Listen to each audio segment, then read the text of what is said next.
আমি ভয় করব না দুবেলা মরার আগে মরবো না ভাই মরবো না। তরিখানা বাইতে গেলে মাঝে মাঝে তুফান মেলে, তাই বলে হাল ছেড়ে দিয়ে কান্নাকাটি করব না। আমি ভয় করব না। রবি ঠাকুরের এই লাইনগুলো আমাদের বারংবার এটাই শেখায় যে ভয়কে জয় করার নামই হলো জীবন।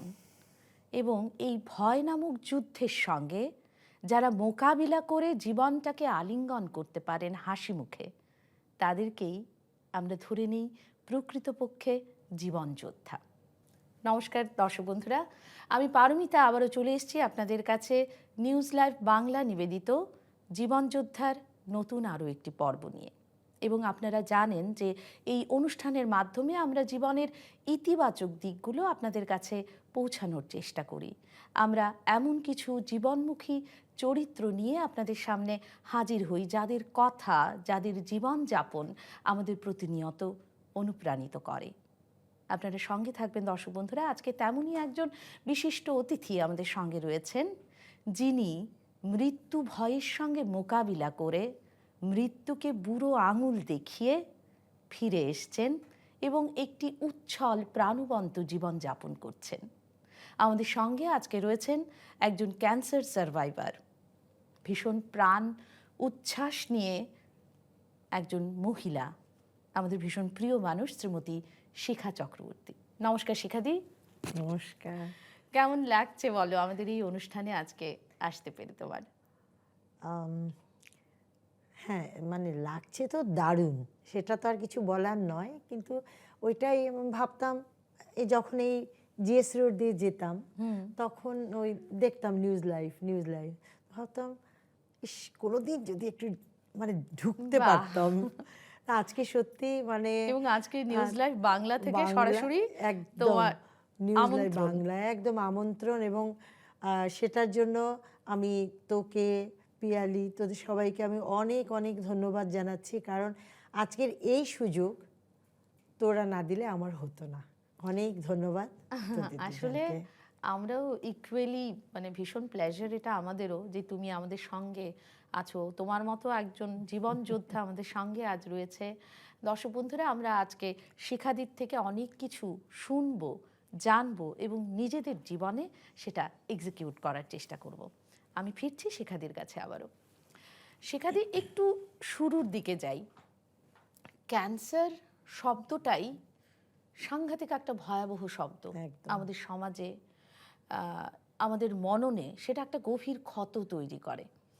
এবং সেটা যদি পরিবারের মধ্যে, আমাদের পরিচিত কারোর মধ্যে হয়, সেটা তো আরও ভীষণভাবে মানে একটা মারাত্মক ব্যাপার হয়ে ওঠে। এবং সেটাকে তুমি নিজে ফেস করেছো।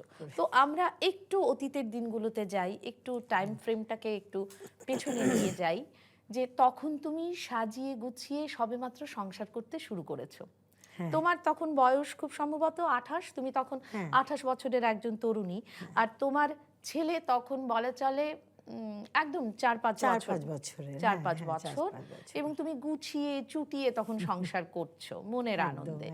ঠিক সেই সময় তোমার এই মারণ ব্যাধি ক্যান্সার, সেটা তোমার ধরা পড়লো। সেটাই আমি একটু জানতে চাই যে কিভাবে সেই অসুখটা ডিটেক্ট করা গেল এবং সেটা কত সন, এবং তোমার এই খবরটা জানার পরে তোমার তাৎক্ষণিক প্রতিক্রিয়া কি ছিল? পরিবার তো পরে, যখন তুমি ডক্টরের মুখোমুখি হলে তখন তোমার তাৎক্ষণিক প্রতিক্রিয়া, অনুভূতি কি ছিল? মানে প্রথমেই বলছি যে কি করে হয়েছে।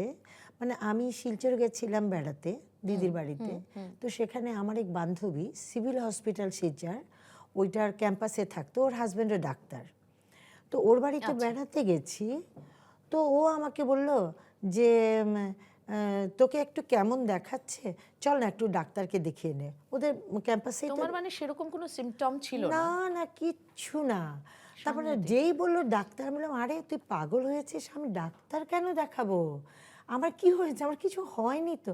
না না না না, আমার কেমন লাগছে, কোনো ব্যথা জ্বর কিছুই ছিল না? কিচ্ছু না, আমি আনন্দ করছি শিলচর গিয়ে। ও না, আমি তারপরে আমি বললাম না রে, ওর নাম মানে ডাক নাম মণি ছিল, বললাম না রে মণি আমি যাই, এরকম করিস না। আমি রিক্সাতে উঠে গেছি, আমি আর আমার দিদি। ও আমাকে হাত ধরে টেনে নামালো, নামি বললো চল চল না, চল না শিখা, চল একটু দেখিয়ে নে। কেন বললো আমি কিন্তু আজও জানি না, রহস্য। দেখালাম, তো উনি বললেন যে চেক আপ করে বললেন যে না আপনার টিউমার আছে। মানে সেটা কোনো গাইনোকোলজিস্টকে তুমি দেখিয়েছিলে? হ্যাঁ, উনি ডক্টর ভৌমিক, উনি হ্যাঁ গাইনোকোলজিস্টই হবেন হয়তো। তো উনি বললেন যে ওইখানকার আরেকজন নামকরা গাইনোকোলজিস্ট ছিলেন দেবী দত্ত, তো বললেন আপনি ওই স্যারের কাছে যান। তো আমি গেলাম। আচ্ছা, ডক্টর ভৌমিক তোমাকে রেফার করলেন ডক্টর ডক্টর দেবী দেবী দত্ত দত্তর কাছে? গেলাম ওনার আমরা কাছে। ওনার অনেক নাম শুনেছি, উনি আচ্ছা, একজন প্রখ্যাত হ্যাঁ। ডক্টর। তো উনি আমাকে আবার ওনার রিপোর্ট দেখে আবার উনি চেক আপ করে বললেন ইমিডিয়েট আপনার অপারেশনের দরকার। আমি বললাম এবং সেটার কোনো কারণ কেন কিচ্ছু বললেন না তখন? কিচ্ছু না, বললেন যে কিচ্ছু বললেন। তো আমি বললাম যে কেন কিছু কিছু খারাপ? বললো কি না এটা এখন কি করে বলবো, আপনি ইমিডিয়েট অপারেশনের ব্যবস্থা করুন। অপারেশন মানে সেটা ওভারি রিলেটেড কিছু ছিল? হ্যাঁ হ্যাঁ। তো আচ্ছা। তখন আমি বললাম যে আমি তো এখানে থাকি না, আমি গুয়াহাটি থাকি, আমি গুয়াহাটি গিয়ে করাবো। বলে হ্যাঁ সেটা আপনার কথা। চলে এলাম গুয়াহাটি ছেলেকে নিয়ে, এসে ডাক্তার দেখালাম এখানে। তখন তোমার মানে হাজবেন্ড খবরটা ততক্ষণে জানতে পেরে গেছে? হ্যাঁ, আমি ওইখান থেকে জানালাম যে আমাদের এরকম এরকম বলেছে ডাক্তার। তো এলাম, এসে ডাক্তার দেখালাম। তখন ডাক্তার দেখে বললেন যে আপনার ওই সেম কথা ইমিডিয়েট অপারেশন। আমি অবাক হয়ে গেলাম। মানে সকলে অপারেশন বলছেন, কিন্তু কারণটা কেন সেটা বিশেষভাবে তোমার সঙ্গে আমাকে বলেন, specifically কিন্তু ওরা বলছেন সবাই না। বুঝে গেছে জিনিসটা। আচ্ছা, বুঝলি তো? তোমার পরিবার ততদিনে অবগত যে তোমার কি হয়েছে? না, পরিবারের তখন কেউ জানে না, মানে জাস্ট অপারেশন একটা হবে, হ্যাঁ এইটুকুই। কি অপারেশন, কি ব্যাপার, মানে বা ওনারা কি ভেবে বারবার সবাই বলছেন ইমিডিয়েট ইমিডিয়েট, সেটা কিন্তু আমরা কেউ জানি না। ঠিক আছে, তো মেডিকেল কলেজে ভর্তি হলাম গুয়াহাটি। সেখানে আমার ওভারিয়ান টিউমার ছিল, সেটা রিমুভ করলো। করার পর সেটা ওই বায়োপসির জন্য ভেলোর পাঠালো। তো ওইখান থেকে এলো যে এটা মানে ম্যালিগন্যান্ট। তো এবং এই যে তুমি যখন জানতে পারলে যে এরকম একটা ব্যাধি, এরকম একটা রোগ, আর আজকে থেকে প্রায় সেটা কখন 1983 বা হ্যাঁ 83 তখনও ক্যান্সারের মানে আজকে হয়তো আরো অনেক উন্নত চিকিৎসা রয়েছে, কিন্তু তখনকার দিনে সেটা আরো বেশি ভয়ঙ্কর ছিল। ভয়ঙ্কর ছিল। তো মানে যখন শুনলাম তখন আমার মানে ওইটাই মানে ওই প্রথমেই আমার মনে হলো যে আমার হয়ে গেল এই অসুখটা। আমার ছেলে না এত ছোট, আহা, হ্যাঁ আমার যদি কিছু হয়ে যায় আমার ছেলেটাকে কে দেখবে, একটাই আমার, আর কিছু না, আর কিচ্ছু ভাবিনি। ঠিক ঠিক। তো তো তখন সবাই বললো যে না তোমাকে ভেলোর নিয়ে যাওয়া হবে, কোনো চিন্তা নেই, সব কিছু ঠিক হয়ে যায়। কিন্তু তখন সত্যি বলছি পারমিতা, তখন মন ভাঙার মতো না, একটা মন ভাঙা বিষয়। মানে কি তখন যদি কারুর সরি যদি কারুর এরকম ক্যান্সার হয়েছে সবাই ধরেই নিত যে সে বাঁচবে না, কিন্তু তাকে আর ফিরে পাওয়া যাবে না। না না ওই যাচ্ছে, সে আসবে কিনা আমরা জানি না। তো আমার ওই তখন এমন একটা অবস্থা না, আমার ঠিক ঠিক বোধ শক্তি কাজ করছিল না। মানে এটাকে যে একসেপ্ট করা, না, কারণ তুমি একসেপ্ট করলে তো চিকিৎসাটা শুরু হবে, তুমি চিকিৎসার পথে পা বাড়াবে, সেটাকে আগে একসেপ্ট করে নিজেকে সেটাই আমি সেই ভাবছি। সিচুয়েশনটার সঙ্গে যে মানিয়ে নেওয়া। তো তারপর আমি কামাখ্যা মন্দির গেলাম, গিয়ে বাইরে বসে মাকে শুধু একটা কথাই বললাম যে মা দেখো আমার ছেলেটা একদম ছোট, আমি তো এখন যেতে পারবো না, আমাকে ছেলের জন্য আমাকে বাঁচতে হবে, আমাকে লড়াই করতে হবে, আমি পারবো না আমি যেতে। তোমাকে আমি বলে রেখে গেলাম, আমি কিন্তু আর কিচ্ছু জানি না, আমি তোমার উপরে সব ছেড়ে দিলাম বলে আমি অদ্ভুত আমার কেমন যেন একটা শক্তি পেয়ে গেলাম, আমার না ভয়টা চলে গেল। ওই যে একটা ভয়, তাৎক্ষণিক একটা ভয় যে কাজ করছিল, যখন শুনে যেটা ভয় বা মৃত্যু ভয় যেটা, আমার সব চলে গেল। আমি অদ্ভুত একটা এই যে আশা বা ভরসা, এই যে একটা আশার আলো, একদম শান্তি পেলাম, মনটা শান্ত হয়ে গেল, বাস শান্ত হয়ে গেল। সেই লড়াইয়ে নামার প্রস্তুতি লড়াইয়ে নামার শুরু। দর্শক বন্ধুরা, এই যে মৃত্যু ভয়ের সঙ্গে লড়াই, শিখাদি অনেকটাই করেছেন এবং সেই গল্পগুলো আমরা আবারও শুনবো। সঙ্গে থাকবেন। একটা ছোট্ট বিরতির পর আমরা আবার ফিরে আসছি।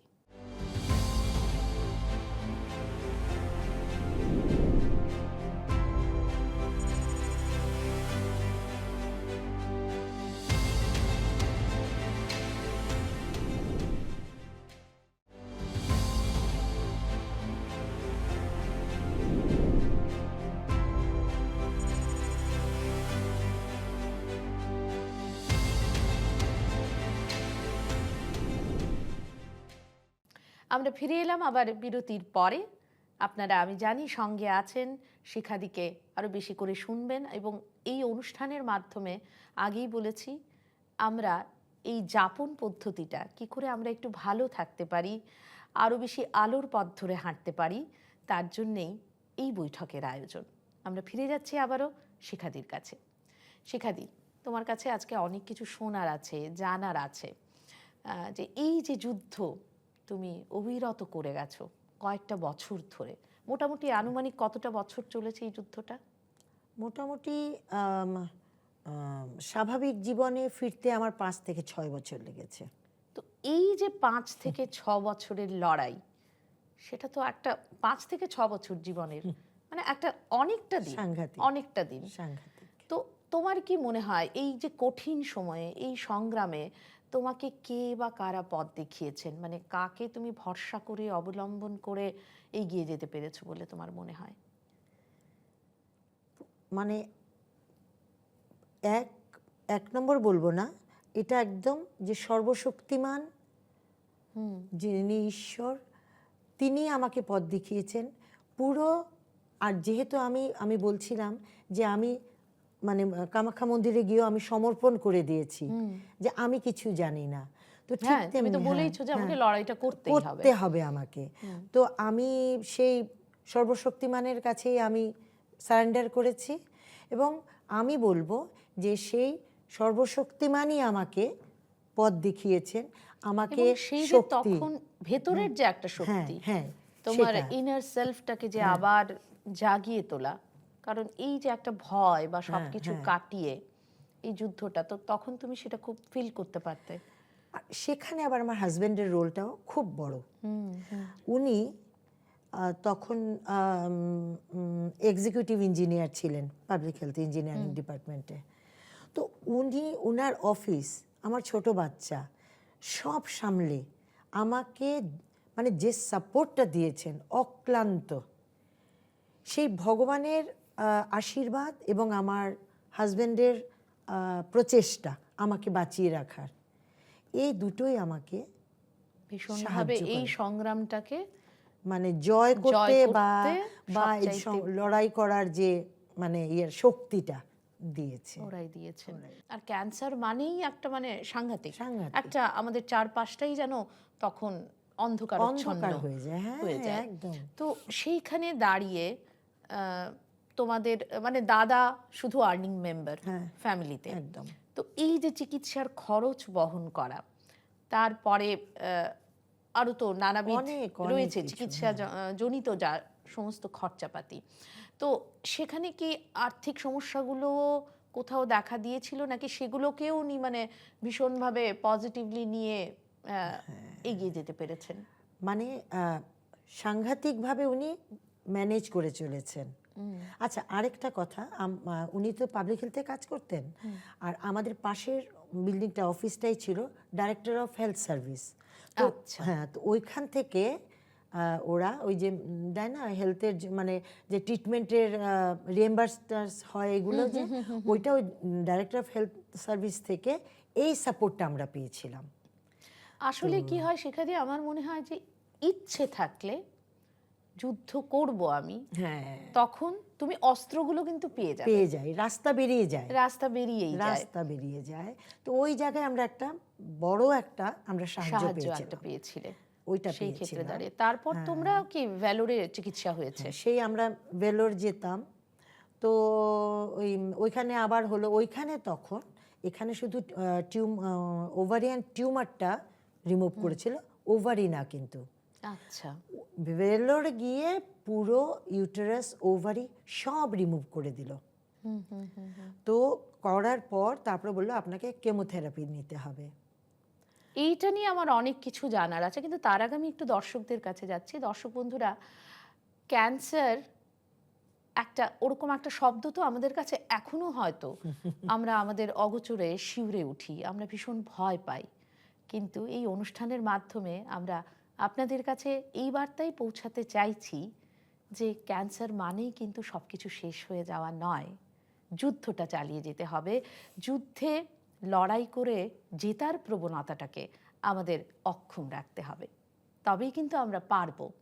এবং তখন পরিবার পরিজন সকলকে, বন্ধু বান্ধব যারা আছে তাদের সাপোর্টটা কিন্তু ভীষণভাবে মানে রাখে। আমরা যাচ্ছি আবারও শিখাদির কাছে। শিখাদি, আবারও ফিরলাম তোমার কাছে। এই যে কেমোথেরাপি, এটা হচ্ছে আফটার ট্রিটমেন্টের একটা পার্ট, হ্যাঁ, এবং treatment-এর part। তারপরে আফটার ট্রিটমেন্ট কেমন নেওয়ার পরে যে ব্যাপারগুলো হয় সেগুলো কিন্তু খুব স্বাভাবিক নয়। একটা স্বাভাবিক মানুষের জন্য সেগুলোকে মেনে নেওয়া, সেটা তুমি কিভাবে বলতে চাইবে আমাদের দর্শক বন্ধুদের? আমি তোমার থেকেই সরাসরি জানতে চাইবো যে কি কি পরিবর্তন হয়েছিল তোমার তখন দেহে, শরীরে। প্রথমত যেটা হয় আগে, এখন কিন্তু এই জিনিসটা নেই। এখন কিন্তু আমার পরিবারে আমার বড় দাদা, আমার দিদি মারা গেছে, ক্যান্সারে মারা গেছেন। আর আমার বড় দাদারও আছে, কিন্তু দাদার কিন্তু খুব সুন্দর ট্রিটমেন্ট, এত সুন্দর ট্রিটমেন্ট হচ্ছে কলকাতায়, একটাও চুল পড়েনি। আমার সময় কিন্তু অনেক বছর আগে না, তখনকার আর তুমি ট্রিটমেন্টে তখন, মানে আমি সেটাই ভাবছি, মাত্র 28 বছরের মাত্র যুবতী তুমি 28 তখন। তোমার কাছে মানে পুরো হ্যাঁ পৃথিবীটা রয়েছিল তখন, স্বপ্নের পৃথিবী সেটাই একটা। তো, সব চুল পড়ে গেল, সব চুল পড়ে গেল। তারপর খেতে পারতাম না, একদম না। ইভেন জলটা পর্যন্ত না আমি গিলতে পারতাম না, মানে কেমন যেন মতো আমার বন্ধ হয়ে যাচ্ছে। এখন যদি একটা লোক, সে যদি জল খেতে না পারে, খাবার খেতে না পারে, তার শারীরিক এবং অবস্থা যখনই সে আয়নার কাছে নিজেকে দেখছে, তার পরিচিত চেহারাটা সে দেখতে পাচ্ছে না। ছেলে তার মায়ের সেই পরিচিত চেহারা বা আমি সেটা কিছুই খুঁজে তো করতে পাচ্ছে না। পারছি না। আমি যে আমার ছেলের জন্য যে আমি কিছু করব, খেতে দেবো, কারণ আমি আমার নিজেকে নিয়েই আমি মানে মানে পড়ে আছি। তখন তুমি কি করে মানে উত্তরণের পথটা পেলে? এই যে তুমি আয়নায় দেখছো, তোমার একটাও চুল নেই, হয়তো সমস্ত চুল পড়ে গেছে। হ্যাঁ তো তোমার সেই আগের সবার যে সেই সুন্দরী শিখা, তার থেকে যে মানে তুমি অচেনা একজন শিখাকে তুমি দেখছো আয়নার মধ্যে, তো সেখান থেকে এটাকে তুমি কি করে ফেস করলে? আর শুধু চুল পড়া নয় তো, আমার রাত্রিবেলা যেটা বললাম যে আমি জলও খেতে পারতাম না, তো না খেতে দিনের পর দিন না তুমি হয়তো দিনের পর ঘুমোতেও দিন না পারতে না। খেতে খেতে তো আমি এইরকম হয়ে গেছিলাম। সেটাই বলছি, মানে মাথায় চুল স্বাস্থ্য নেই, ভেঙে গেছে, চুল নেই। তোমার চেহারা ভেঙে হ্যাঁ, গেছে। তারপর মাঝরাতে উঠে উঠে আমি বাইরে বেরিয়ে চলে যেতাম, শরীর কেমন করে। তো তোর মানে দাদা সেটা সমস্তই আফটার ইফেক্ট অফ কেমোথেরাপি। আচ্ছা। তারপর বাইরে বেরিয়ে হাঁটতাম, তো আমার ছেলেকে নিয়ে আমার হাজবেন্ড বারান্দায় বসে থাকতো, রাতে 1:30, 2, 3টে হয়তো বাজছে, বাবা আর ছেলে বসে এখানেই আছে। সহমর্মিতা, সহযোগিতার কথা ওই জন্য বললাম উঠে যে আসে। আমার হাজবেন্ড তো নিশ্চয়ই, আমার ছোট্ট শিশুটাও কিন্তু আমাকে কোঅপারেট করা যে কোঅপারেট তখন। করেছে, সাপোর্ট দিয়েছে। সেটাই তো দরকার। দর্শক বন্ধুরা, আমরা আজকে দেখছি, জানতে পারছি একজন ক্যান্সার সার্ভাইভার, সেটা আজকের দিনে নয়, আজকের থেকে প্রায় কত বছর হবে শিখাদি? 20 বছরের উপরে। 20-25 না বছর। না না, আরো 20, বেশি। আরো বেশি। 83। 83-র কথা তো বলছো। হ্যাঁ, 40 ইয়ার্স। তখনকার 40 দিনে, years। তখনকার দিনে এই চিকিৎসা থেকে সমস্ত কিছু নিয়ে বেরিয়ে আসা, সেটা কিন্তু চারটেখানি কথা ছিল না। সেটা বললাম তো যে সেটা ঠাকুরের আশীর্বাদ না পেলে অসম্ভব, অসম্ভব। তাই তোমাকে স্যালিউট যে এই মনন নিয়ে, এই যুদ্ধ নিয়ে তুমি এগিয়ে গেছো, এবং তোমার পরিবারকেও মানে আমাদের তরফ থেকে অনেক অনেক অজস্র ধন্যবাদ যে সেই সময় ওরা জুড়ে ছিলেন। দর্শক বন্ধুরা, আমরা প্রায় শেষের পথে চলে এসেছি, কিন্তু আরও কিছু শোনার আছে, জানার আছে শিখাদির থেকে। কিন্তু আমরা ফিরে আসবো আবারও একটা ছোট্ট বিরতির পরে। সঙ্গে থাকবেন।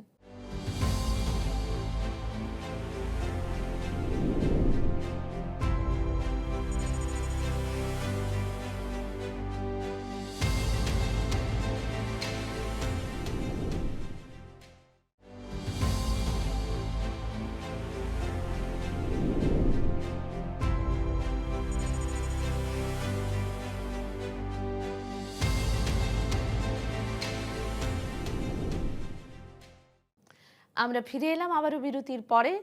আমরা সরাসরি এবারে চলে যাচ্ছি আবারও শিখাদির কাছে।